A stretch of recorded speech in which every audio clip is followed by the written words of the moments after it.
નમસ્કાર દોસ્તો, સ્વાગત છે તમારું મારી ગુજરાતી સ્ટોરી ચેનલમાં। 24 વર્ષના બસ કંડક્ટર સાથે બનેલી ઘટના।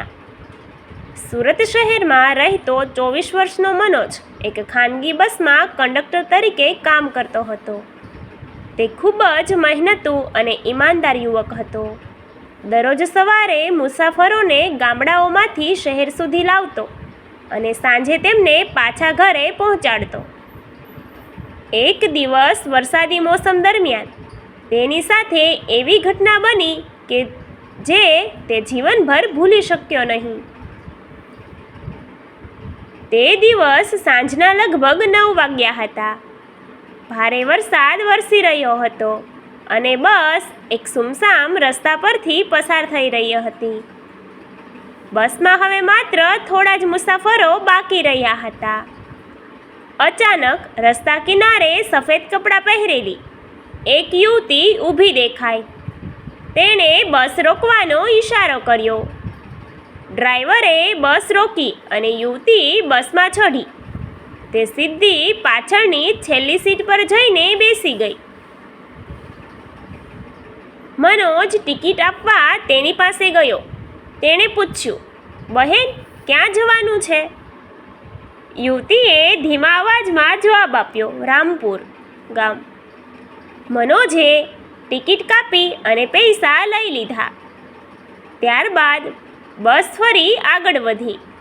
રસ્તામાં એક પછી એક બધા મુસાફરો ઉતરી ગયા। હવે બસમાં માત્ર મનોજ, ડ્રાઈવર અને એ યુવતી જ બાકી હતા। થોડા સમય પછી રામપુર ગામ આવવાનું હતું। મનોજ પાછળ ગયો અને બોલ્યો, બહેન, તમારું સ્ટોપ આવી ગયું છે। પરંતુ છેલ્લી સીટ સંપૂર્ણ ખાલી હતી। યુવતી ક્યાંય દેખાતી નહોતી। મનોજે આખી બસ તપાસી, પરંતુ તેનો કોઈ પત્તો નહોતો। સૌથી આશ્ચર્યની વાત એ હતી કે બસ રસ્તામાં ક્યાંય રોકાઈ પણ નહોતી। મનોજે આ વાત ડ્રાઈવરને કહી।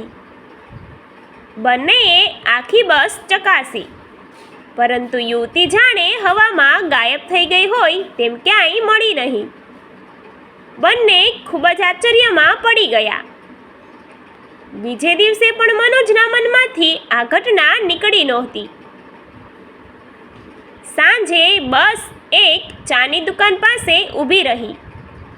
ત્યારે મનોજે દુકાનદારને આખી વાત કહી। વાત સાંભળતા જ દુકાનદારનો ચહેરો ગંભીર થઈ ગયો। તેણે પૂછ્યું, શું એ યુવતી સફેદ કપડામાં હતી? મનોજે હા પાડી। દુકાનદારે ધીમા અવાજે કહ્યું, 5 વર્ષ પહેલાં એ જ રસ્તા પર રીના નામની યુવતીનો અકસ્માત થયો હતો। લોકો કહે છે કે વરસાદી રાત્રે તે ક્યારેક દેખાય છે। મનોજને આ વાત પર વિશ્વાસ આવ્યો નહીં, પરંતુ એ જ રાત્રે બસમાં ફરી એક અજાણી ઘટના બની। બસના પાછળના ભાગમાંથી ટિકિટ ફાડવાનો અવાજ આવ્યો। મનોજ દોડી ગયો। ત્યાં કોઈ નહોતું, પરંતુ છેલ્લી સીટ પર એક ભીનું ટિકિટ પડેલું હતું। ટિકિટ પર સ્પષ્ટ લખેલું હતું, રામપુર। આ જોઈને મનોજના શરીરમાં કંપારી ફરી ગઈ। ત્રીજા દિવસે મનોજે નક્કી કર્યું કે આ રહસ્ય વિશે વધુ જાણવું જોઈએ। ડ્યુટી પૂરી થયા પછી તે રામપુર ગામ ગયો। ત્યાંના વૃદ્ધ લોકો સાથે વાત કરવા તેને ખબર પડી કે રીના ખૂબ જ સારી અને મદદગાર યુવતી હતી। અકસ્માત પછી તેના માતા પિતાએ પણ થોડા વર્ષોમાં દુનિયા છોડી દીધી હતી। આ વાત સાંભળીને મનોજને ખૂબ દુઃખ થયું। તેણે ગામના મંદિર જઈને રીનાની આત્માની શાંતિ માટે પ્રાર્થના કરી અને નજીકના અનાથાશ્રમમાં દાન પણ આપ્યું। તે સાંજે જ્યારે તે ફરી બસમાં પોતાની ડ્યુટી કરી રહ્યો હતો, ત્યારે રસ્તા કિનારે ફરી એ જ યુવતી દેખાઈ। આ વખતે મનોજ ડર્યો નહીં। યુવતી બસમાં ચડી અને પાછળ બેસી ગઈ। મનોજ ધીમે ધીમે તેની પાસે ગયો અને પૂછ્યું, તમે કોણ છો? યુવતીએ માત્ર એક મીઠું સ્મિત કર્યું અને ધીમેથી કહ્યું, આભાર. એટલું બોલીને તે બારી બહાર જોવા લાગી. થોડા જ પળોમાં બસ એક વળાંક પરથી પસાર થઈ. મનોજે ફરી પાછળ જોયું તો યુવતી ગાયબ થઈ ગઈ હતી.